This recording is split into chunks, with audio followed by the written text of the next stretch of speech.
गुरु साक्षात् परब्रह्म तस्मै श्री गुरुवे नमः। अखण्डमण्डलाकारं व्याप्तेन चराचरं तत्पदं दर्शितं देवं तानमामि गुरुदेव। बोल गुरु भगवान की जय। गजाननं भूतगणादिसेवितं कपित्थजम्बू फलचारुवक्षरं उमासुतं शोकविनाशकारितं नमामि विघ्नेश्वर पादपङ्कजं। बोल गणपति गजानन भगवान की जय। सर्वमंगलमंगले शिवे सर्वार्थ साधिके शरण्ये त्र्यंबके गौरी नारायणी नमस्तुते। शरणागत दीनार्थ परित्राण परायणे सर्वशास्त्र हरे देवी नारायणी नमस्तुते। बोल जगदम्बा रानी की जय। अम्बा मैया की जय। कर्पूर गौरम करुणावतारम संसारिसारम भुजगेन्द्रहारम सदा वसन्तं हृदयारविन्दे भवं भवानी सहितं नमामि। ओम नागेन्द्रहाराय त्रिलोचनाय भस्मांगराय महेश्वराय नित्याय शुद्धाय दिगंबराय तस्मै नागराय नमः शिवाय। ओम नमः शिवाय। ओम नमः शिवाय। ओम नमः शिवाय। बोले भूत भावन भगवान की जय। महामृत्युंजय भगवान की जय। शंकर भगवान की जय। भगवान श्री गुरुदेव की असीम अनुकंपा से माता पिता के आशीर्वाद आप सभी भक्तों के भाग्य के कारण जगदम्बा प्रेम श्रद्धा विश्वास निष्ठा और जगदम्बा अम्बा पराशक्ति की दसों दिशाओं से आने वाली कृपा भूत भावन भोलेनाथ भगवान की असीम अनुकंपा से भगवान की परम आनंदमयी अमृतमयी कथा शिव पुराण को सुनते सुनते आज 37वां दिवस है।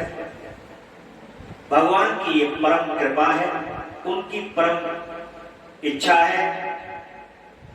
उसी के कारण ही हम भगवान की कथा को यहां पर बैठ करके एक श्रोता है, दो श्रोता है और एक वक्ता है और न जाने अनन्य करोड़ों देवी देवता इस कथा को सुनने का आनंद प्राप्त करते हैं।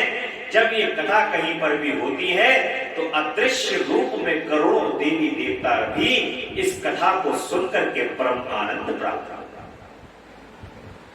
भगवान की ये कथा परम आनंदमयी है, इसलिए इस परम आनंद को लेने के लिए स्वयं भगवान शिव और जगदम्बा भी इस कथा को भगवान शिव सुनाते हैं और जगदम्बा इस कथा को सुनती है।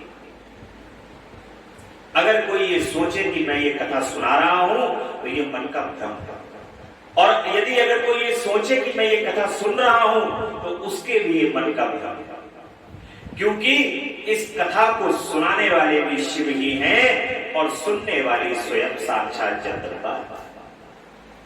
जब जगदम्बा की इच्छा होती है कथा सुननी है तो जगदम्बा सबके हृदय में प्रवेश करके इस कथा को सुनती है और जिह्वा पर भगवान शिव प्रवेश करके इस कथा को लगातार सुनाते हैं।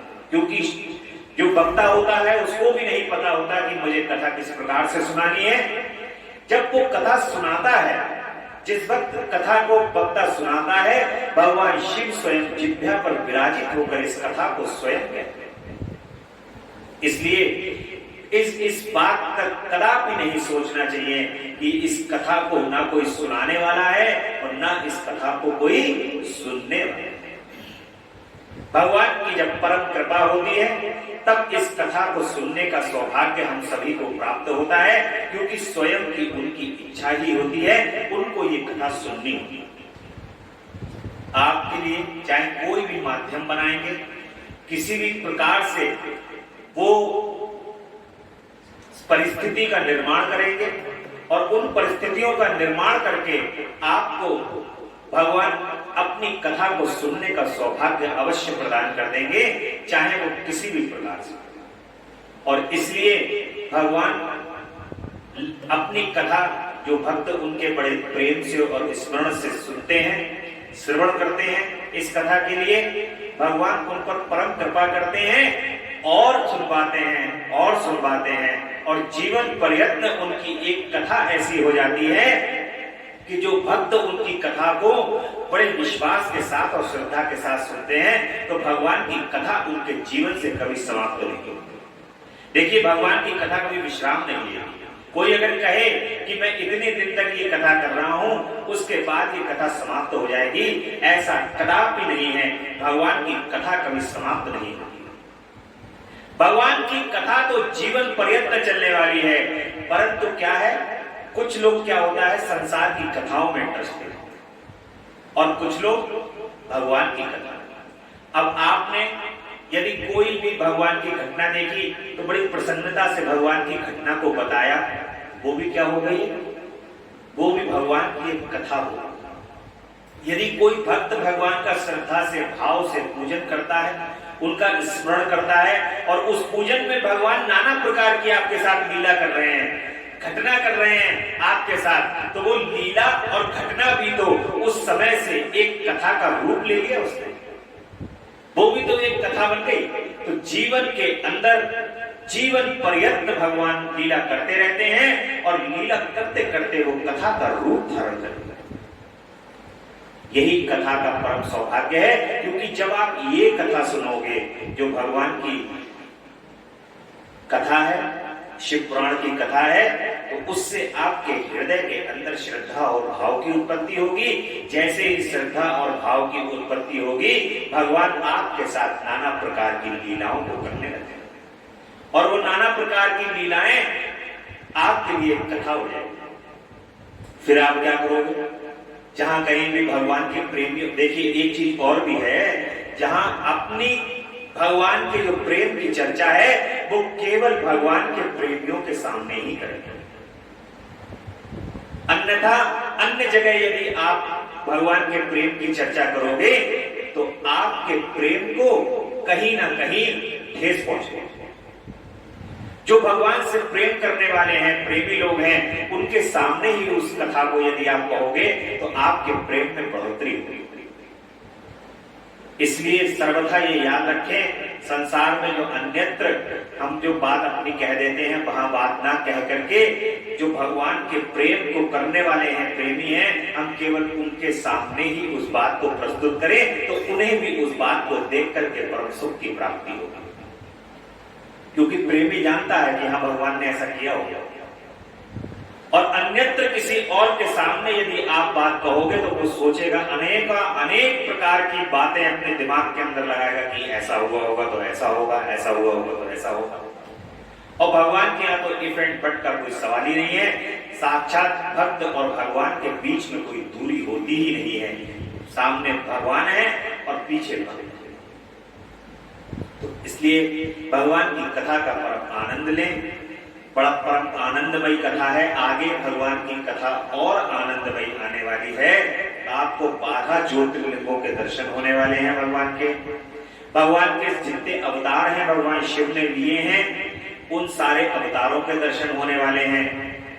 और अभी बड़ा विस्तार से भगवान की कथा को सुनने का, कौन से पाप करने से कौन से किस प्रकार से मनुष्य के लिए कैसा फल प्राप्त होता है, ये सब आपको प्राप्त होने वाला है। गुरु की कृपा कैसे प्राप्त होती है, आगे की कथाओं में हम ये सब कथाएं भी सुनने को प्राप्त होंगी हमें। अभी आज की कथा में देवताओं का कार्य सफल हो चुका है।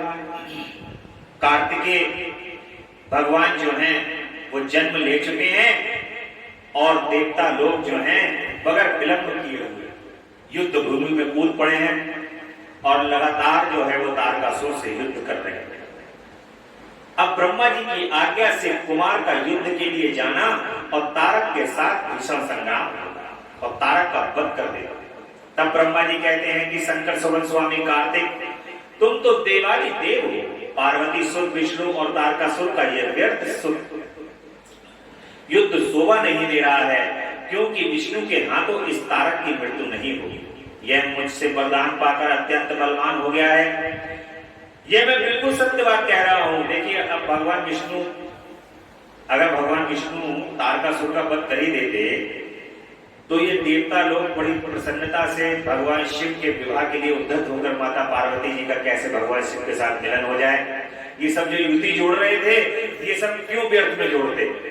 अगर भगवान शिव को या ब्रह्मा जी को या विष्णु जी को तारकासुर का वध करना होता तो ये सब क्यों? क्योंकि ब्रह्मा जी वरदान दे चुके थे तारकासुर को कि तारकासुर ने वरदान मांगा कि भगवान शिव तो योगी है, योग के अंदर रत रहते हैं, मग्न रहते हैं, ये तो कभी भी जो है विरक्त रहने वाले हैं, ये कभी विवाह ही नहीं करेंगे, और विवाह नहीं करेंगे तो पुत्र भी नहीं होगा, पुत्र नहीं होगा तो मेरी मृत्यु भी नहीं होगी।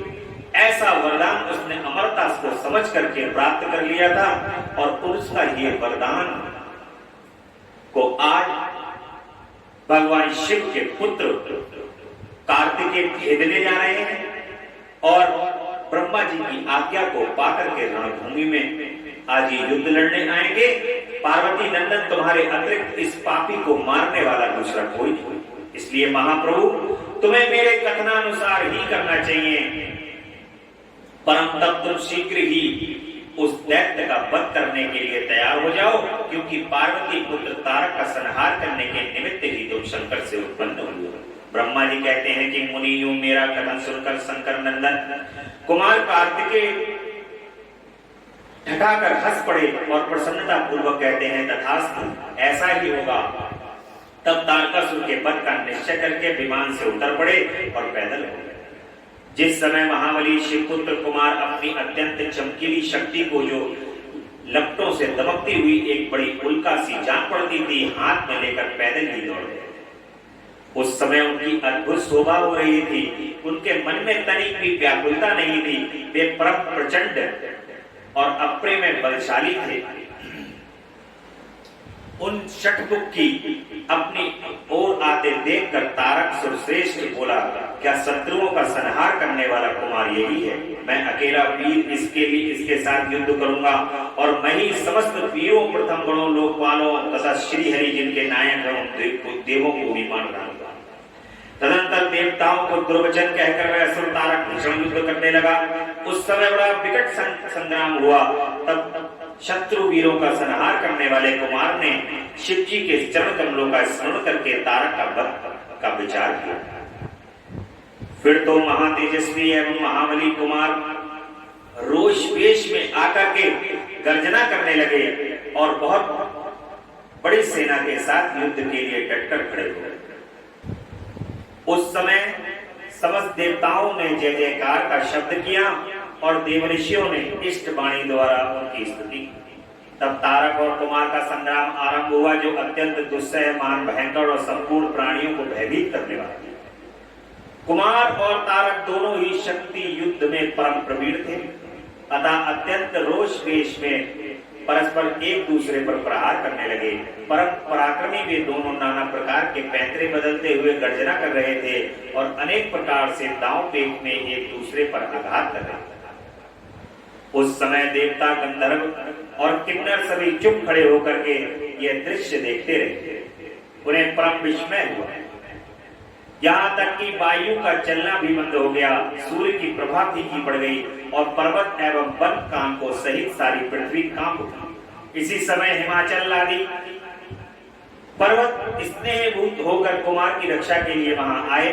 तब उन सभी पार्वती को भयभीत देखकर शंकर एवं गिरिजा के पुत्र कुमार उन्हें सांत्वना देते हुए कहते हैं, कुमार कहते हैं कि महाभाग पर्वतों, तुम लोग खेद मत करो, तुम्हें किसी प्रकार की चिंता नहीं करनी चाहिए। मैं आज तुम सब लोगों की आंखों के सामने ही इस पापी का काम तमाम कर दूंगा।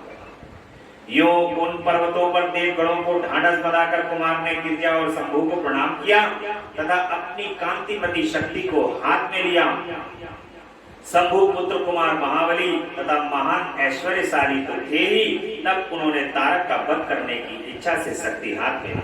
उस समय उनकी अद्भुत शोभा हुई। तदंतर शंकर जी के तेज से उत्पन्न कुमार ने उस शक्ति से तारक का तारकासुर जो समस्त लोगों को कष्ट देने वाला था प्रहार किया। उस शक्ति के आघात से तारकासुर के सभी अंग छिन्न भिन्न हो गए और संपूर्ण असुर गणों का अधिपति व महावीर सहसा धराशायी हो गया। मुनि सबके देखते देखते वही कुमार द्वारा मारे गए तारक के प्राण पखेरु उड़ गए। उस उत्कृष्ट वीर तारक को महासागर में प्राण रहित होकर गिरा हुआ देखकर वीरवर कुमार ने पुनः उस पर वार नहीं किया। उस महाबली दैत्यराज तारक के मारे जाने पर देवताओं ने बहुत से असुरों को मौत के घाट उतार दिया। उस युद्ध में कुछ असुरों ने भयभीत होकर हाथ जोड़ लिए, कुछ के शरीर छिन्न भिन्न हो गए और हजारों दैत्य मृत्यु के अतिथि बन गए। कुछ शरणार्थी दैत्य अंजलि बांधकर पाही पाही रक्षा कीजिए यूं पुकारते हुए कुमार के शरणापन्न हो गए। कुछ मार डाले गए और कुछ मैदान छोड़कर भाग गए। सहस्त्रों दैत्य जीवन की आशा से भागकर पाताल में घुस गए। उन सबकी आशाएं भंग हो गई थी और मुख पर दीनता छाई हुई थी। मुनीश्वर, उस समय वह सारी दैत्य सेना भी नष्ट हो गई। देवगणों के भय से कोई भी वहां ठहर नहीं सका। वह दुरात्मा तारक के मारे जाने पर सभी लोग निष्कंटक हो गए और इंद्र आदि सभी देवता आनंद मग्न हो गए। यूं कुमार को विजय देखकर एक साथ संपूर्ण देवताओं तथा त्रिलोक के समस्त प्राणियों को महान आनंद हुआ। उस समय भगवान शंकर भी कार्तिकेय की विजय का समाचार पाकर प्रसन्नता से भर गए और पार्वती जी के साथ गणों से घिरे हुए वहां पधारे। तब जिनके हृदय में संदेह समाता नहीं था, वे पार्वती जी परम प्रेमपूर्वक सूर्य के समान तेजस्वी अपने पुत्र कुमार को अपनी गोद में लेकर लाड़ प्यार करने। उसी अवसर पर अपने पुत्रों से घिरे हुए हिमालय ने बंधु बांधवों और अनुयायियों के साथ आकर शंभु, पार्वती और कुहू का स्तंभन किया।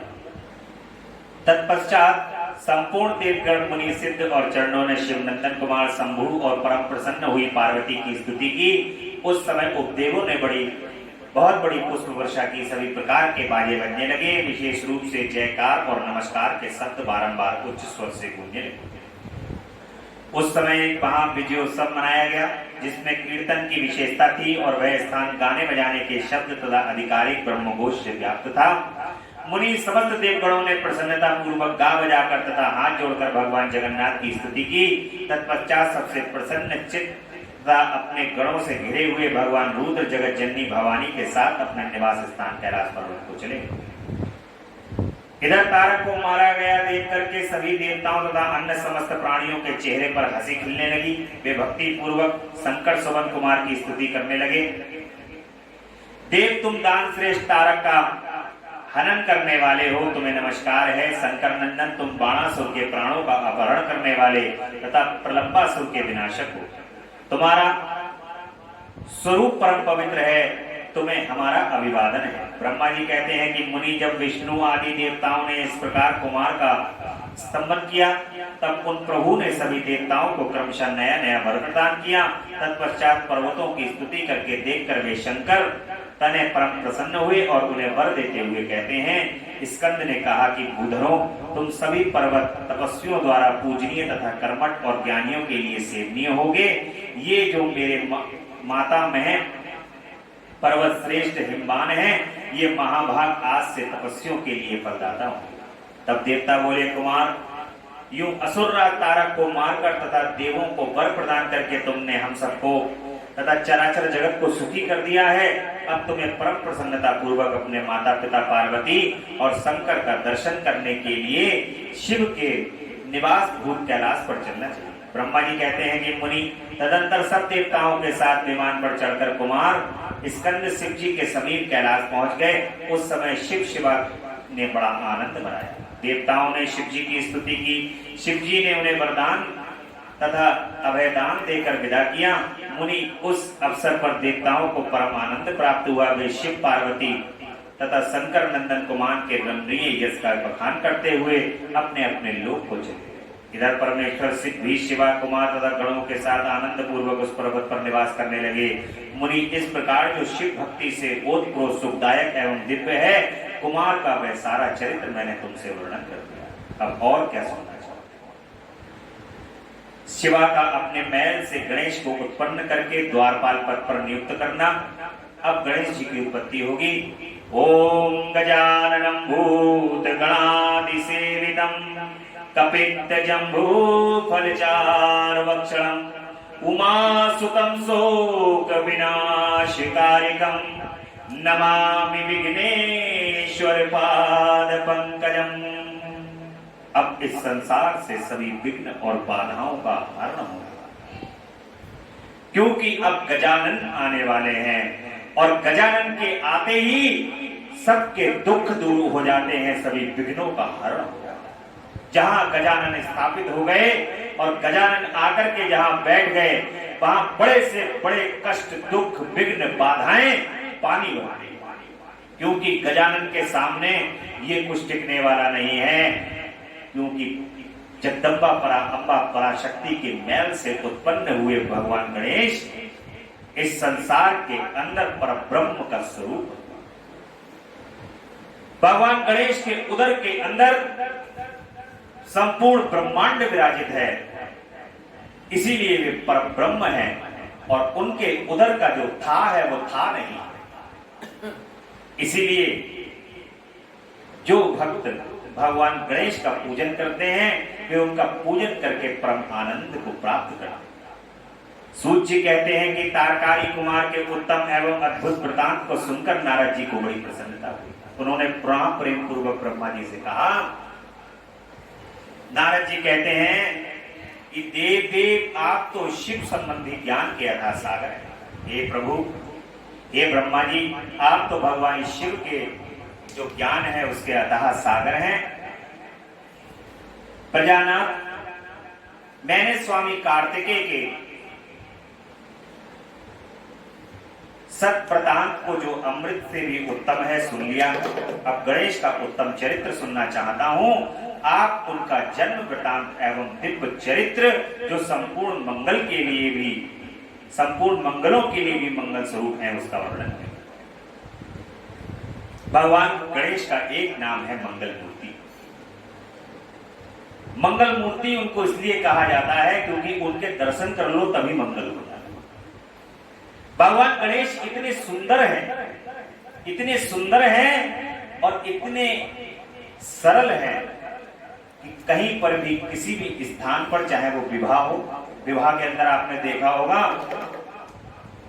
कहीं भी चटाई बिछा लो, दड़ी बिछा लो, वहां पर बैठा करके गणेश जी को बड़ी सरलता से पिंडोल को ले आओ या कोई सुपारी ले आओ, कहीं पर भी गणेश जी को लाके स्थापित कर दो और कह दो कि ओम मंगलम भगवान विष्णु मंगलम गणध्वजा मंगलम पुंडरीकाक्षाय मंगलाय तन्नो हरि गजाननं भूतगणादि सेवितं कपित्थजं भूफलचार वक्षणम् उमासुतं शोक विनाशकारकं नमामि विघ्नेश्वर पाद पंकजं। गणेश जी कहते इतना याद कर लिया, इसी सब दूर कर देना। इसलिए इतने सरल देवता भी हैं और इतने मंगल को करने वाले हैं, सारे अमंगल उनके आने से दूर हो जाते हैं। सूत जी कहते हैं कि महामुनि, नारद का ऐसा वचन सुनकर ब्रह्मा जी मन हर्ष से गदगद हो गया है और वे शिव जी का स्मरण करके कहते हैं कि नारद, पहले जो मैंने विधि पूर्वक गणेश की उत्पत्ति का वर्णन किया था कि शनि की दृष्टि पड़ने से गणेश का मस्तक कट गया था, तब उस पर हाथी का मुख लगा दिया गया था, वह कल्पांतर की कथा है। अब श्वेत कल्प में घटी हुई गणेश की जन्म कथा का वर्णन करता हूं। देखिए गणेश जी की जो कथा है, मैं चाहूंगा कि आप लोग जो हैं वो भगवान गणेश की कथा को पुष्प हाथ में लेकर के और अक्षत को हाथ में लेकर के गणेश जी की कथा को सुने, क्योंकि बड़ी ही कल्याणकारी ये सजा है, कथा है और इस कथा को सुनने से परम आनंद की प्राप्ति होती है। पुष्प और अक्षत को लेकर के गणेश जी की इस कथा को हम सुने। जब भी आपने देखा होगा गणेश जी की कथा को सुनने का बड़ा जीवन के अंदर महत्व है। हमारे अक्षत रहेंगे। जो अक्षत नहीं ले सकते वो हाथ जोड़ करके बैठ जाएं। बड़े प्रेम से भगवान की ये कथा सुने और गणेश जी के जन्म की कथा का मैं वर्णन करता हूं। किस प्रकार से गणेश जी का जन्म हुआ है। बड़े ही अद्भुत देव हैं, बहुत ही सरल है, बड़ी जल्दी प्रसन्न होने वाले हैं और भगवान गणेश के आने से सभी विघ्न और बाधाएं दूर हैं। मुनि, इस विषय में तुम्हें संदेह नहीं करना चाहिए क्योंकि भगवान शंभु कल्याणकारी सृष्टिकर्ता और सबके स्वामी हैं। वे ही सगुण और निर्गुण भी हैं। उन्हीं की लीला से सारे विश्व की सृष्टि, रक्षा और विनाश होता है। मुनि श्रेष्ठ, अब प्रस्तुत विषय को आदर पूर्वक श्रवण करो। एक समय पार्वती जी की जया विजया नाम की सखियां उनके पास आकर विचार करने लगी। सखी कहती हैं कि सभी गण रुद्र के ही हैं। नंदी, भृंगी आदि जो हमारे हैं वे भी शिव के ही आज्ञा के पालन में तत्पर। अब माता जी की जो सखियां हैं वो आकर के उनसे कहती हैं कि जितने गण हैं वो भगवान शंकर के आसपास रहते हैं, सब उन्हीं का कहना माने। हमारे पास भी कोई ऐसा गण होना चाहिए जो हमारा कहना माने और हमारे आसपास रहे। जो असंख्य प्रथम गण हैं उनमें भी हमारा कोई नहीं है।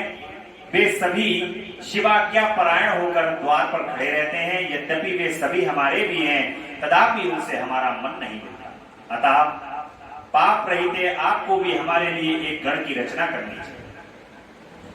माता जी को तो उनके भगवान शिव के गण हैं जो हैं वो बहुत ही उनकी भक्ति भाव के साथ उनके साथ रहते हैं। परंतु जो माता जी की सखियां हैं जया और विजया हैं तो वो गण जो हैं उनका व्यवहार जो है वो वैसा उतना नहीं है जितना होना चाहिए। तो सखियां कह रही हैं कि हमारे लिए ऐसे गण आने चाहिए जो केवल हमारे लिए ही कार्य करें।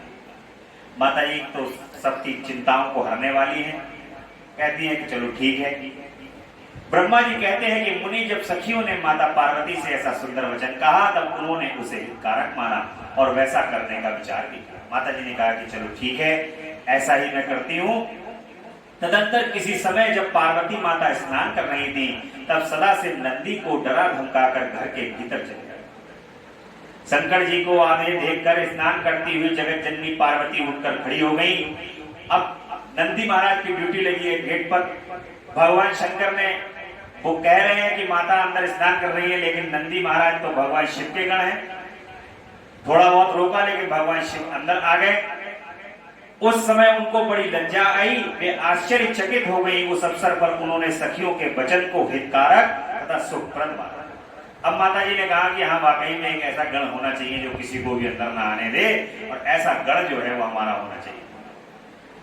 उस समय ऐसी घटना घटित होने पर परमात्मा परमेश्वर की शिव पत्नी पार्वती ने मन से ऐसा विचार किया कि मेरा कोई ऐसा सेवक होना चाहिए जो परम सुख, कार्यकुशल और मेरी ही आज्ञा में तत्पर रहने वाला है, उसको तनिक भी विचलित होने वाला ना हो। विचार कर माता पार्वती ने अपने शरीर के मैल की एक ऐसे चेतन पुरुष का निर्माण किया जो संपूर्ण शुभ लक्षणों से संयुक्त था। उसके सभी अंग सुंदर एवं दोष रहित थे। उसका वह शरीर विशाल एवं परम शोभायमान है। जगत जननी का जो मैल है वो भी तो कोई साधारण मैल थोड़ी ना, उस मैल से भी जो उत्पन्न होगा वो भी तो परम सुंदर और परम आनंददायक होगा, ऐसा माने किया। और उससे जो है वो दोष रहित विशाल शरीर के परम शोभायमान और महान बल पराक्रम से संपन्न देवी ने उसे अनेक प्रकार के वस्त्र, नाना प्रकार के आभूषण और बहुत सा उत्तम आशीर्वाद देकर के कहा। अब देखिए भगवान गणेश, अभी एक कथा यहाँ पर और आ रही है। भगवान गणेश ही इस संसार के अंदर सबसे अग्रणी देव है। गणेश का मतलब है गणों में ईश। जितने गण हैं उनके ईश हैं भगवान गणेश। वो क्यों? क्योंकि वे माता के द्वारा उत्पन्न हुए हैं और जिसके हाथ पर, जिसके सर पर जो है वो हाथ जगदम्बा ने रख दिया, वो समझ लीजिए इस संसार के अंदर फिर सबसे अग्रणी होने। ज्ञानी नाम अग्रणीयम, यानी कि ज्ञानियों में जो अग्रणीय हैं वो हनुमान जी हैं। उनके सर पर हाथ किसने रखा? जगदम्बा ने, मां ने। और भगवान गणेश जो है वो गणों के ईश हैं। उनके सर पर आशीर्वाद किसका है? मां का। जहां माँ ने हाथ रख दिया, फिर उस संसार के अंदर वो सबसे अग्रणी रहने वाला है, वो सबसे ऊपर रहने वाला है। इसलिए जगदम्बा पर अम्बा की जो शरणागत में रहता है, वो संसार के अंदर सबसे अग्रणी ही रहता है। और माँ अपने आशीर्वाद और अपने दुलार के द्वारा, माँ का एक कर्तव्य होता है ना कि कोई भी माँ अपने बच्चे को पीछे नहीं देख सकती, इसलिए माँ जो होती है वो अपने बच्चे को सबसे आगे रखती है। ऐसा ही गणेश जी के साथ भी माता ऐसा कर रही हैं और कहती हैं कि तुम मेरे पुत्र हो। गणेश जी से कह रही हैं कि तुम मेरे पुत्र हो, मेरे अपने हो, और तुम्हारे समान प्यारा मेरा यहाँ कोई दूसरा नहीं। इसलिए गणेश जी बहुत ही प्रिय हैं माता जी। जहां पर अकेले माता जी की पूजा होती है और गणेश जी की पूजा नहीं होती है, माता जी उस पूजा को स्वीकार नहीं करती। और जहां पर गणेश जी की पूजा होती है और फिर माता जी की पूजा होती है, वहां पर माता जी चाहे उनके कैसी भी पूजा कर लो माँ की, लेकिन माता जी उस पूजा को पूरा स्वीकार कर लेती हैं। इतना परम प्रिय है भगवान गणेश। इसलिए कहती है कि जो कुछ करना है गणेश जी की पूजा के साथ करो, सब कुछ गणेश जी के लिए चढ़ाओ, सब सारा कार्य गणेश जी का करो, मैं तो स्वयं प्रसन्न हो जाऊं। इसलिए माँ के पूजन से पहले गणेश जी के पूजन का अवश्य विधान है। जितने लाड़ प्यार दुलार से गणेश जी का पूजन किया जाता है, उतनी ही जल्दी ही जगदम्बा प्रसन्न हो जाती। तुम्हारे समान प्यारा मेरा यहाँ कोई दूसरा नहीं है। पार्वती के ऐसा कहने पर यह पुरुष उन्हें नमस्कार करके कहते हैं, भगवान गणेश नाम इनका रख दिया गया है।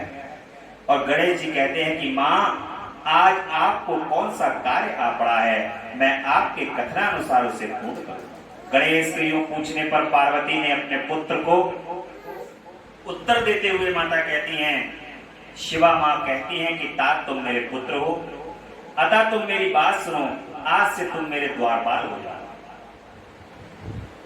अब जिस प्रकार से लोग भगवान शिव के मंदिर में जाते हैं, गणेश जी से कहते हैं, वो नंदी जी से कहते हैं कि ये हमारा ये कार्य है, ये कार्य है, आप हमारा उनके कान में जाकर के अपनी बात कहते हैं।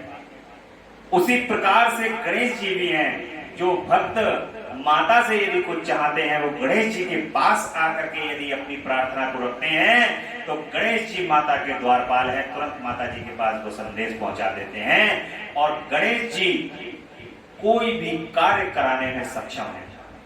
इस संसार के अंदर कोई ऐसा कार्य नहीं है जो गणेश जी कराने में सक्षम नहीं हो। सभी कार्यों को कराने में गणेश जी सक्षम।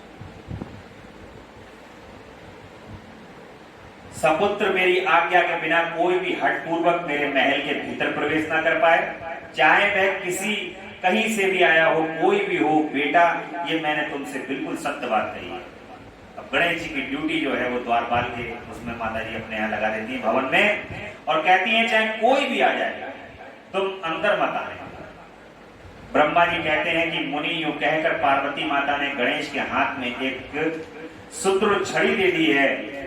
उस समय उनके सुंदर रूप को निहार कर माता पार्वती हर्षमग्न हो गई हैं। उन्होंने परम प्रेम पूर्वक अपने पुत्र का मुख चूमा और कृपा परवश हो छाती से लगा लिया, और फिर दंडधारी गणराज को अपने द्वार पर स्थापित कर दिया। बेटा नारद, तदंतर पार्वती नंदन महावीर गणेश पार्वती की हित कामना से हाथ में छड़ी लेकर गृह द्वार पर पहरा देने लगे।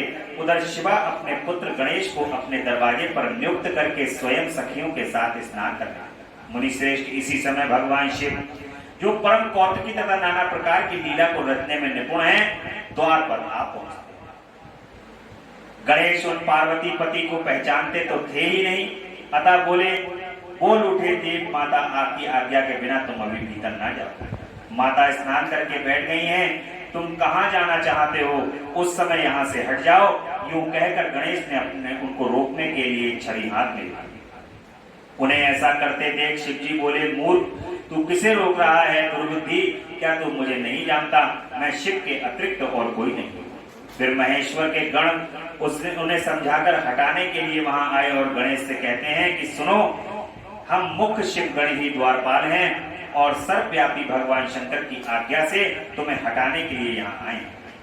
तुम्हें भी कर्ण समझकर हम लोगों ने नहीं मारा नहीं है, अन्यथा तुम कब के मारे गए होते। अब कुशल इसी में ही है कि तुम स्वतः ही दूर हट जाओ, क्यों व्यर्थ अपनी मृत्यु बुला रहे हो। ब्रह्मा जी कहते हैं कि मुनि यूं कहे जाने पर भी गिरिजानंदन गणेश निर्भय ही बने रहे। उन्होंने शिव गणों को फटकारा और दरवाजे को नहीं छोड़ा। तब उन सभी शिव गणों ने शिव जी के पास जाकर सारा वृतांत उन्हें सुनाया। मुनि उनसे सब बातें सुनकर संसार के गति स्वरूप अद्भुत लीला विहारी महेश्वर अपने उन गणों को डांट कर कहने लगे कि गणों, ये कौन है जो इतना उत्खलल मचा रहा होकर शत्रु की भांति बक रहा है। इस नवीन द्वारपाल को दूर भगा दो। तुम लोग नपुंसक की तरह खड़े होकर उसका वृतांत मुझे क्यों सुना रहे हो। विचित्र लीला रचने वाले अपने स्वामी शंकर के यूं कहने पर वे गण पुनः वहीं लौट गए। तदंतर गणेश द्वारा पुनः रोके जाने पर शिव जी ने गणों को आज्ञा दी कि तुम पता बताओ ये कौन है और क्यों ऐसा कर रहा है। गणों ने पता लगाकर बताया कि ये श्री गिरिजा के पुत्र तथा द्वारपाल के रूप में बैठे हैं। तब लीला रूप शंकर ने विचित्र लीला करनी चाहिए तथा अपने गणों का गर्भ भी गलित करना चाहा। इसलिए गणों को तथा देवताओं को बुलाकर गणेश से भीषण युद्ध करवाया, पर वे कोई भी गणेश को पराजित न कर सके। तब स्वयं शूलपाणी महेश्वर आए। गणेश जी ने माता के चरणों में स्मरण किया। तब शक्ति ने उन्हें बल प्रदान कर दिया। सभी देवता शिव जी के पक्ष में आ गए। घोर युद्ध हुआ। अंततः गत्वा स्वयं शूलपाणी महेश्वर ने आकर त्रिशूल से गणेश जी का सिर काट दिया। बड़ी इमरजेंसी में भगवान शिव जो है वो अपना त्रिशूल उठाते हैं और उस त्रिशूल से किसी का सर काटते हैं। भीषण युद्ध हुआ। भगवान शिव भी उस युद्ध के अंदर भगवान गणेश से जब हारता हुआ देखा, उन्होंने तो त्रिशूल उठा लिया और त्रिशूल उठा करके गणेश जी के सिर को काट दिया। और यह समाचार माता पार्वती को मिला तब वे क्रुद्ध हो गई और बहुत सी शक्तियों को उत्पन्न करके उन्होंने बिना विचारे उन्हें प्रलय करने की आज्ञा दी। अब माता जी जो है वो गणेश माता जी को बड़े परम प्रिय। माँ जो है वो कहती है कि अब ये संपूर्ण संसार ही नहीं बचेगा, पूरा संसार पूरी प्रकृति सब खत्म कर दूंगी, जैसा है अब मैं कोई भी नहीं कुछ भी नहीं छोड़ूंगी। शक्तियों के द्वारा प्रलय मचाई जाने लगी। उन शक्तियों का यह चांचल्यपन देखकर सभी दिशाएं दग्ध सी रह गईं। उसे देखकर भी वे सभी शिवगण भयभीत हो गए और भागकर दूर जा खड़े हो। मुनि इसी समय तुम दिव्य दर्शन नारद वहां आ पहुंचे। तुम्हारा यहाँ आने का अभिप्राय देवगणों को सुख पहुंचाता था। तब तुमने मुझ देवताओं सहित भगवान शिव को प्रणाम करके कहा कि इस विषय में सबको मिलकर विचार करना चाहिए। तब वे सभी देवता तुझ महामना के साथ सलाह करने लगे कि इस दुख का शमन कैसे हो सकता है। फिर उन्होंने यही निश्चय किया कि जब तक गिरिजा देवी कृपा नहीं करेगी तब तक सुख प्राप्त नहीं हो सकेगा। देखो माता आज कुपित हो गई है। गणेश जी का शीश भगवान शिव ने काट दिया है तो माता परम कुपित हो गई हैं। तो वो कह रहे हैं कि जब तक माता जो है वो प्रसन्न नहीं होगी तब तक सबका दुख दूर नहीं हो सकता। अब इस विषय में और विचार करना व्यर्थ है। इसी धारणा करके तुम्हारे सहित सभी देवता और ऋषि भगवान शिवा भगवती माता शिवा के निकट गए और क्रोध की शांति के लिए उन्हें प्रसन्न कर दिया। उन्होंने प्रेम पूर्वक उन्हें प्रसन्न करते हुए अनेकों स्तोत्रों द्वारा उनकी स्तुति करके बारंबार उनके चरणों में अभिवादन किया। फिर देवगण की आज्ञा से ऋषि बोलते हैं कि हे जगदम्बा माता, जगदम्बा हे शिव पत्नी, तुम्हें नमस्कार है। माता तुम्हें प्रणाम है। हे चंडिके तुम्हें हमारा अभिवादन प्राप्त हो। हे कल्याणी तुम्हें बारंबार प्रणाम है। अम्बे तुम्हें आदि शक्ति हो। तुम्ही सदा सारी सृष्टि की निर्माण कर्त्री, पालिका शक्ति और संहार करने वाली हो। हे माँ, हे देवेशी, तुम्हारे कोप से सारी त्रिलोकी विकल हो रही है, अतः अब प्रसन्न हो और क्रोध को शांत करो। देवी हम लोग तुम्हारे चरणों में मस्तक झुकाते हैं। ब्रह्मा जी कहते हैं कि नारद तुम सभी ऋषि स्तुति करके करे जाने पर पारा देवी पार्वती से उनकी ओर क्रोध भरी दृष्टि से ही माता देखती है। सभी देवताओं को माता क्रोध भरी दृष्टि से ही देख रही है, किंतु कुछ माता कहती नहीं है। तब उन ऋषियों ने पुनः उनके चरण कमलों में सिर झुकाया और भक्ति पूर्वक हाथ जोड़कर माता पार्वती से निवेदन। ऋषि कहते हैं कि देवी अभी संहार संहार होना चाहता है, अतः क्षमा करो, क्षमा करो माता। माँ अंबिके, तुम्हारे स्वामी शिव भी तो यही स्थित हैं, तनिक उनकी ओर तो दृष्टिपात करो। हम लोग ये ब्रह्मा विष्णु आदि देवता तथा सारी प्रजा सब तुम्हारे ही हैं और व्याकुल होकर अंजलि बांधे तुम्हारे सामने खड़े हैं। परमेश्वरी, इन सब का अपराध क्षमा करो। हे शिवे, अब इन्हें शांति प्रदान करो। ब्रह्मा जी कहते हैं कि मुनि, सभी देव ऋषियां कहकर अत्यंत दीन भाव से व्याकुल हो हाथ जोड़कर चंडिका के सन्मुख खड़े हो गए। उनका ऐसा कथन सुनकर चंडिका प्रसन्न हो गई, उनके हृदय में करुणा का संचार हो आया। तब वे ऋषियों से कहती हैं कि माता कहती हैं कि ऋषियों, यदि मेरा पुत्र जीवित हो जाए और वह तुम लोगों के मध्य पूजनीय मान लिया जाए तो संहार नहीं होगा। माता कहती है कि अब मेरा यदि पुत्र को लौटा दिया और वो सभी देवों में पूजनीय हो जाएगा, तब ऐसा नहीं करूंगी। जब तुम लोग उसे सर्वाध्यक्ष का पद प्रदान कर दोगे तभी लोक में शांति हो सकती है, अन्यथा तुम्हें सुख की प्राप्ति नहीं। ब्रह्मा जी कहते हैं कि मुनि, पार्वती के यूं कहने पर तुम सभी ऋषियों ने उन देवताओं के पास आकर सारा वृतांत कह सुनाया। उसे सुनकर इंद्र आदि सभी देवताओं के चेहरे पर उदासी छा गई। वे शंकर जी के पास गए और हाथ जोड़कर उनके चरणों में नमस्कार करके सारा समाचार निवेदन कर दिया। देवताओं का कथन सुनकर भगवान शिव ने कहा कि ठीक है, जिस प्रकार सारी त्रिलोकी को सुख मिल सके वही करना चाहिए।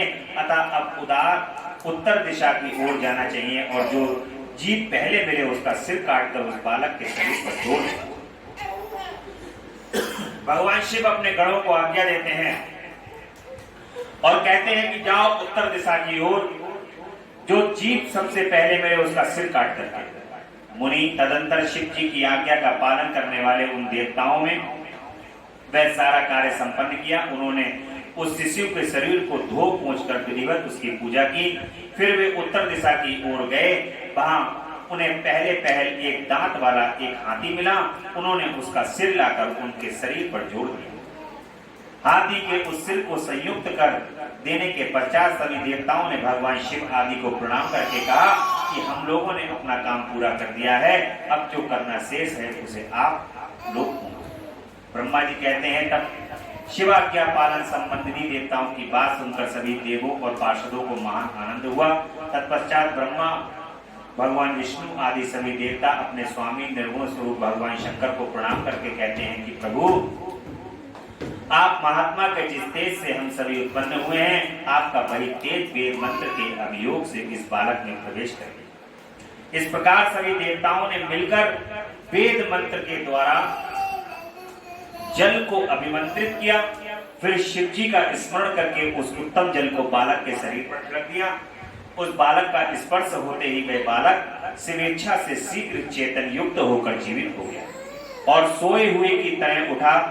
वह सौभाग्यशाली बालक अत्यंत सुंदर था। उसका मुख हाथी का था, शरीर का रंग हरा लाल था, चेहरे पर प्रसन्नता खेल रही थी, उसकी आकृति कमनीय थी और उसकी सुंदर प्रभा फैल रही थी। मुनीश्वर पार्वती नंदन उस बालक को जीवित देखकर वहां उपस्थित सभी लोग आनंद मग्न हो गए और सारा दुख विलीन हो गया। तब हर्ष विभोर होकर के सभी लोगों ने उस बालक को पार्वती जी को दिखाया। अपने पुत्र को जीवित देखकर माता परम प्रसन्न हो गई। बोल जगदम्बा रानी की जय। यहाँ पर एक भाग गणेश जी का पूर्ण हुआ कथा का। इस कथा के अंतर्गत भगवान गणेश जो हैं, भगवान शिव ने भगवान गणेश का जो शीश काट दिया है, हाथी का सिर ला करके गणेश जी के लगा दिया गया और गणेश जी पुनः जो हैं वो चैतन्य हो गए हैं और उनकी चैतन्यता को देख करके माता परम प्रसन्न हो गई हैं। और अब माता पार्वती द्वारा गणेश को वरदान प्रदान किए गए हैं। तरह तरह के वरदान माता प्रदान करके देवों द्वारा उन्हें अग्र पूज्य माना जाना, शिव जी द्वारा गणेश को सर्वाध्यक्ष पद प्रदान करना और गणेश चतुर्थी व्रत का वर्णन करना। गणेश जी की आगे आने वाली कथाएं भी परम कल्याणकारी हैं। ब्रह्मा जी कहते हैं कि मुनि, जब विकृत स्वरूप वाले गिरिजापुत्र गजानन व्याघ्र रहित होकर जीवित हो उठे, तब गणनायक देवों ने उनका अभिषेक किया। अपने पुत्र को देखकर पार्वती देवी आनंद मग्न हो गई और उन्होंने उस बालक को दोनों हाथों से पकड़कर छाती से लगा लिया। फिर अंबिका ने प्रसन्न होकर अपने पुत्र गणेश को अनेक प्रकार के वस्त्र और आभूषण प्रदान किए। तदंतर सिद्धियों में अनेकों विधि विधान से उनका पूजन किया और माता ने अपने सर्व दुखारी हाथ से उनके अंगों का स्पर्श किया। इस प्रकार शिव पत्नी पार्वती ने अपने पुत्र का सत्कार करके उसका सुख मुख को चूमा और प्रेम पूर्वक उसे वरदान देते हुए कहा कि बेटा, इस समय तुझे बड़ा कष्ट झेलना पड़ा, किंतु अब तू कृत्य हो गया, तू धन्य है। अब से संपूर्ण देवताओं में तेरी अग्र पूजा होती रहेगी और तुझे कभी दुख का सामना नहीं करना। माता जी ने वरदान दे दिया है कि तुम्हारी पूजा जो है वो सबसे पहले होगी। अब जिसको माँ ने वरदान दे दिया तो उसकी तो पूजा पहले होनी ही, क्योंकि इस समय तेरे मुख पर सिंदूर दिख रहा है, इसलिए मनुष्यों को सदा सिंदूर से तेरी पूजा करनी चाहिए। जो मनुष्य पुष्प, चंदन, सुंदर गंध, नैवेद्य, रमणीय आरती, तांबूल और दान से तथा परिक्रमा और नमस्कार करके विधि पूर्वक तेरी पूजा करेगा, उसे सारी सिद्धियां हस्तगत हो जाएंगी और उसके सभी प्रकार के विघ्न नष्ट हो जाएंगे। इसमें लेश मात्र भी संशय नहीं। ब्रह्मा जी कहते हैं कि मुनि, महेश्वरी देवी ने अपने पुत्र गणेश से यूं कहकर उसे नाना प्रकार की वस्तुएं प्रदान करके पुनः उसका अभिनंदन किया। विप्र तब गिरिजा की कृपा से उसी क्षण देवताओं और सिद्धगणों का मन विशेष रूप से शांत हो गया। तदंतर इंद्र आदि देवताओं ने हर्षित के शिवा की स्तुति की और उन्हें प्रसन्न करके वे भक्ति भावित चित्त से गणेश देव को लेकर शिव जी के समीप चले। वहां पहुंचकर उन्होंने त्रिलोकी की कल्याण कामना से भवानी के उस बालक को शिव जी की गोद में बैठा दिया। तब शिव जी भी उस बालक के मस्तक पर अपना करकमल फेरते हुए देवताओं से बोले, ये मेरा दूसरा पुत्र है। भगवान शिव और माता की देखिए ये लीला है। पहले पुत्र भगवान स्कंद है और दूसरे पुत्र भगवान गणेश हैं। भगवान शिव की गोद में बैठ गए हैं गणेश जी, और भगवान शिव ने यहाँ पर अब इस बात को बताया कि ये मेरे दूसरे पुत्र हैं। तत्पश्चात गणेश ने भी उठकर भगवान शिव के चरणों में अभिवादन किया। फिर पार्वती को, मुझको, विष्णु को और नारद आदि सभी ऋषियों को प्रणाम करके आगे खड़े होकर उन्होंने कहा, यूं अभिमान करना मनुष्यों का स्वभाव ही है, तथा आप लोग मेरा अपराध क्षमा करें। तब मैं शंकर और विष्णु, इन तीनों देवताओं ने एक साथ ही प्रेम पूर्वक उन्हें उत्तम वर प्रदान किया। अब वहां पर सभी देवता लोग हैं, गणेश जी को सभी ने वर प्रदान किए। सुरवरों, जैसे त्रिलोकी में इन तीनों देवों की पूजा होती है, उसी तरह तुम सबको इन गणेश का भी पूजन करना चाहिए। मनुष्यों को चाहिए कि पहले इनकी पूजा करके तत्पश्चात हम लोगों का पूजन करें।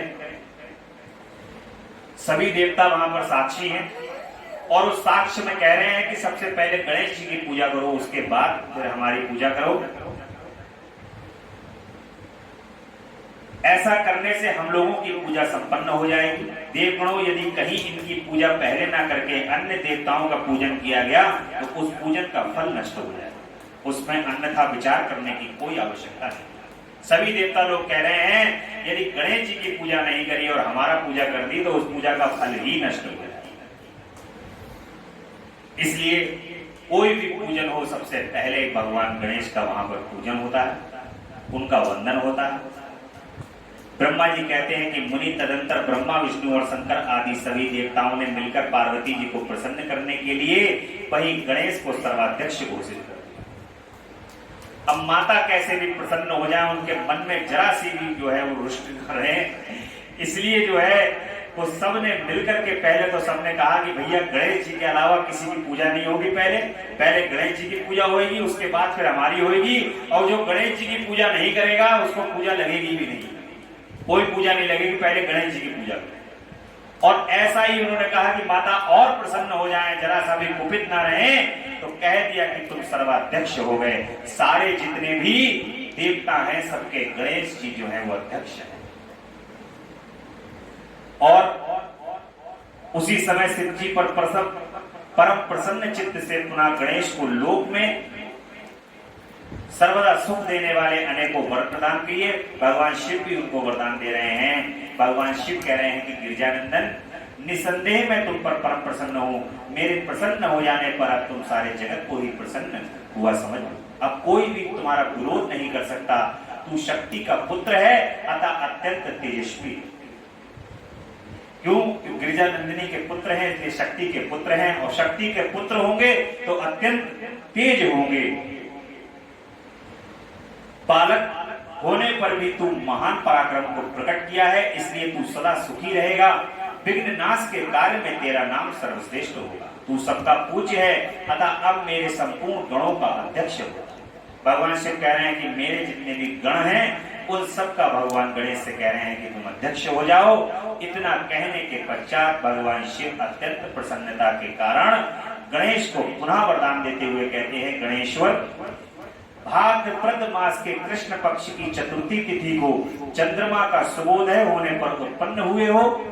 जिस समय गिरिजा के सुंदर चित्र में तुम्हारा रूप प्रकट हुआ, उस समय रात्रि का प्रथम पहर बीत रहा था, इसलिए उसी दिन से आरंभ करके उसी तिथि में तुम्हारा उत्तम व्रत करना चाहिए।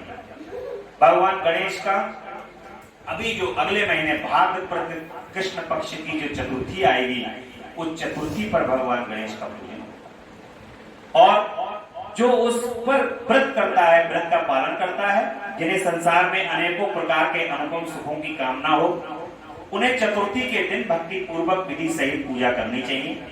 जब मार्गशीर्ष के मास के कृष्ण पक्ष की चतुर्थी आए तो उस दिन प्रातःकाल स्नान करके व्रत के लिए ब्राह्मणों से निवेदन करें, पूर्वोक्त विधि से उपवास करें, फिर धातु के मूंगे की, श्वेत मदार की अथवा मिट्टी की मूर्ति बनाकर उसकी प्राण प्रतिष्ठा करें और भक्ति भाव से नाना प्रकार के दिव्य गंधों, चंदनों और पुष्पों से भगवान की पूजा करें। पुनः रात्रि का प्रथम प्रहर बीत जाने पर स्नान करके दूर्वा दलों से पूजन करना चाहिए। यह दूर्वा जड़ रहित 12 अंगुल लंबी और 3 गांठों वाली होनी चाहिए। ऐसी 101 अथवा 21 दूर्वा से उस स्थापित प्रतिमा की पूजा करें। तत्पश्चात धूप, दीप, अनेक प्रकार के नैवेद्य, तांबूल, अर्घ और उत्तम पदार्थों द्वारा गणेश जी की पूजा करें। स्तंभन करके उनके आगे प्राणी पाठ करें। जो गणेश की पूजा करने के पश्चात बाल चंद्रमा का पूजन करें। चंद्रमा हर्ष तत्पश्चात हर्ष पूर्वक ब्राह्मणों की पूजा करके उन्हें मिष्ठान का भोजन कराएं। भगवान गणेश की पूजा के अंदर सबसे अग्रणी अगर कोई वस्तु है तो वो है दूर्वा पुराण। दूर्वा हमेशा 3 अंगुल बड़ी होनी चाहिए। 3 अंगुल से बड़ी दूर्वा को भगवान गणेश जी को अर्पित करना चाहिए और दूर्वा के अंदर हमेशा 3-4 तृण ले लिए और उन तृणों को लेकर के या तो 101 दूर्वा के तृण हो या 21 तृण हो वो भगवान को चढ़ाना चाहिए। भगवान गणेश का नाम का स्मरण करते हुए भगवान को एक एक करके वो तृण चढ़ाते या सभी तृणों को एक साथ एकत्रित करके गांठ बांध करके भगवान को चढ़ा दीजिए। ऐसा स्मरण करके जो भगवान के ऊपर दूर्वा को चढ़ाता है भगवान गणेश उस पर परम प्रसन्न होते हैं। अगर पूजा में कोई सामग्री की कमी भी रह जाती है और दूर्वा अगर यदि है तो सारी सामग्रियों का कमी वो दूर्वा के तृण जो है वो प्रदान करते हैं। उसके पश्चात उनके भोजन कर लेने के बाद स्वयं ही नमक रहित मिष्ठान का ही प्रसाद पाना चाहिए। श्री गणेश का स्मरण करके अपने सभी नियमों का विसर्जन कर दें। इस प्रकार करने से ये शुभ व्रत पूर्ण होता है। बेटा यूं व्रत करते करते जब वर्ष पूरा हो जाए तब व्रती मनुष्य को चाहिए कि वह व्रत की पूर्ति के लिए व्रतोद्यापन का कार्य भी संपन्न करे। जो गणेश चतुर्थी का व्रत करते हैं वो पूरे वर्ष भर व्रत करके और फिर उसका उद्यापन करते हैं, पारण बोलते हैं जिसको। इससे मेरे आज्ञा अनुसार 12 ब्राह्मणों को भोजन कराना चाहिए। व्रती को चाहिए कि वह एक कलश स्थापित करके उस पर भगवान गणेश की मूर्ति स्थापित करें। तत्पश्चात वेद विधि के अनुसार वेदी का निर्माण करके उस पर अष्टदल कमल बनाएं। फिर उसी पर धन की कंजूसी छोड़कर हवन करें। पुनः मूर्ति के सामने 2 स्त्रियां और 2 बालकों को बिठाकर विधि पूर्वक उनकी पूजा करें और सादर उन्हें भोजन कराएं। रात में जागरण करें। प्रातः काल पुनः भोजन करके पुनः आगमन के लिए विसर्जन करें।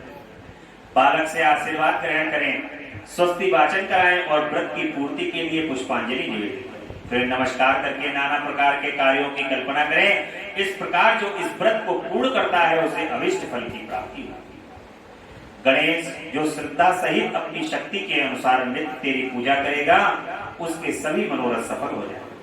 मनुष्यों को सिंदूर, चंद्र, चावल, केतकी के पुष्प आदि अनेकों उपचारों द्वारा गणेश का पूजन करना चाहिए।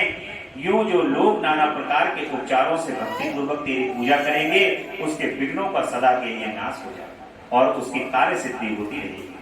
सभी वर्ण के लोगों को विशेषकर स्त्रियों को यह पूजा अवश्य करनी चाहिए तथा अभ्युदय की कामना करने वाले राजाओं के लिए भी यह व्रत अवश्य कर्तव्य।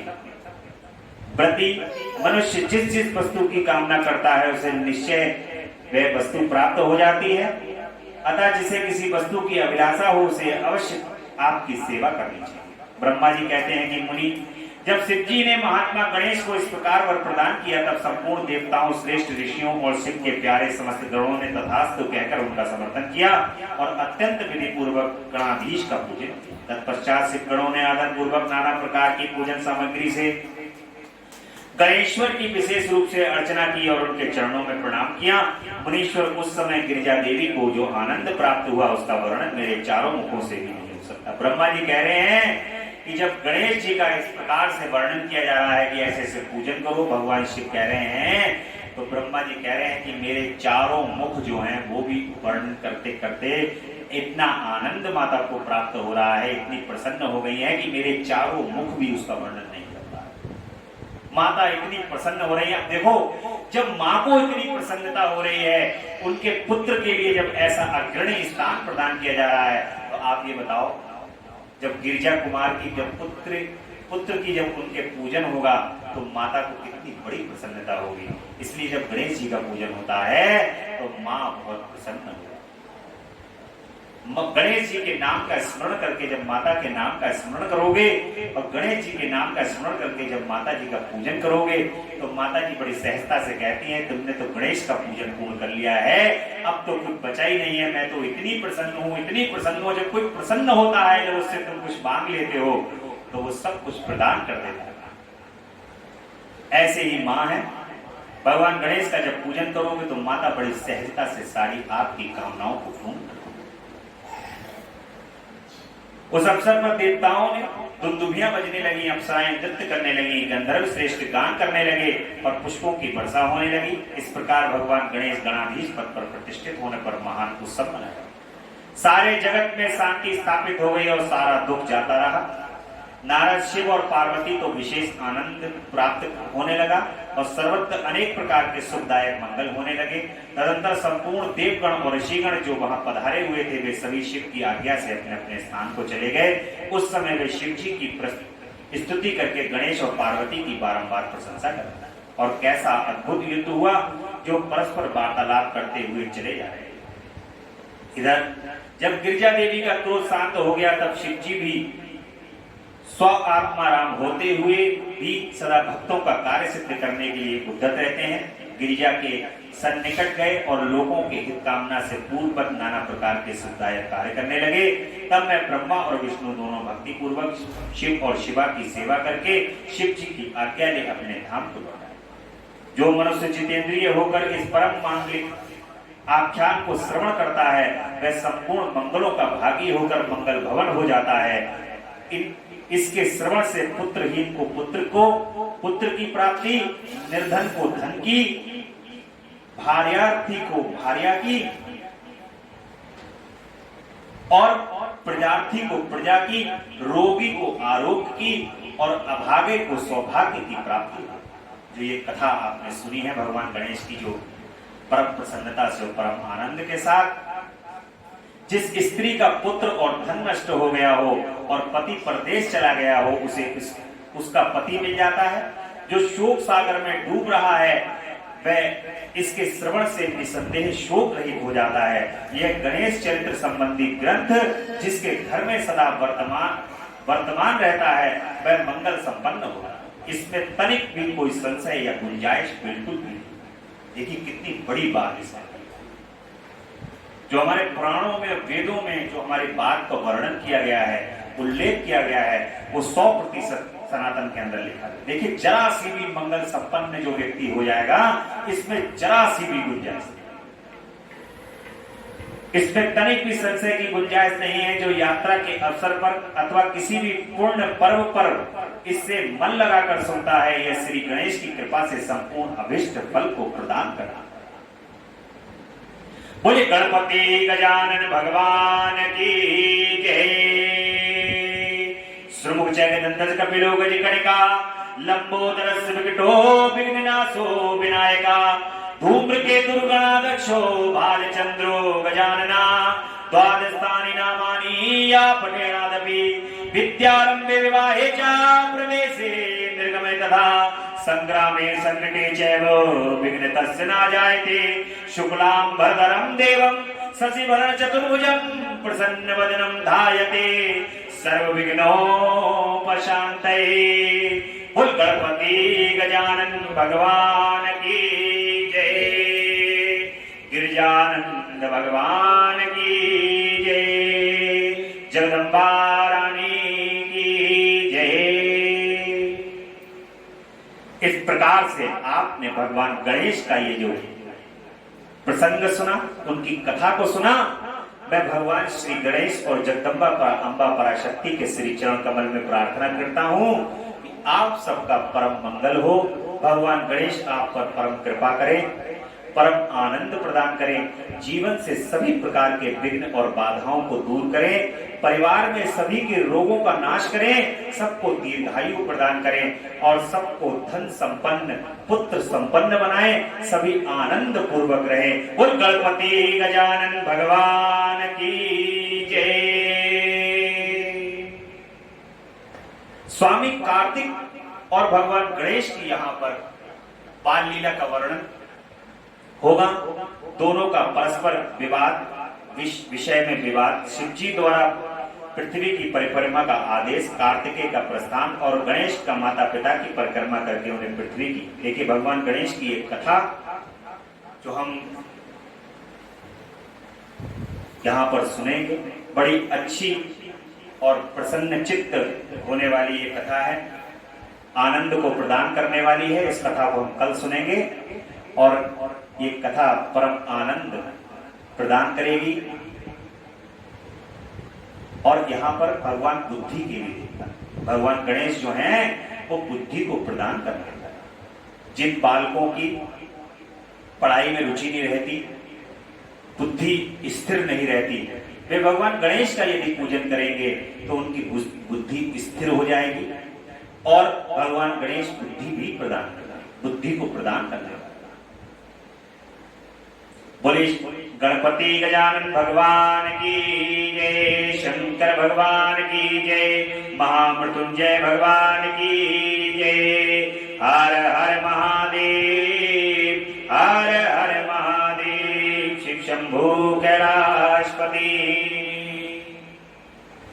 तेरा पल पल बीता जाए, मुख से जप ले नमः शिवाय, ओम नमः शिवाय, ओम नमः शिवाय, ओम नमः शिवाय, ओम शिवाय। मुसाफिरी जब पूरी होगी, चलने की मजबूरी होगी, मुसाफिरी जब पूरी होगी, चलने की मजबूरी होगी। अवसर खाली न जाए, मुख से जप ले नमः शिवाय, तेरा अवसर खाली न जाए, मुख से जप ले नमः शिवाय, ओम नमः शिवाय, ओम नमः शिवाय, ओम नमः शिवाय, ओम नमः शिवाय, नमः शिवाय, नमः शिवाय, नमः शिवाय, नमः शिवाय, नमः शिवाय, नमः शिवाय, नमः शिवाय, नमः शिवाय, नमः शिवाय, नमः शिवाय, नमः शिवाय।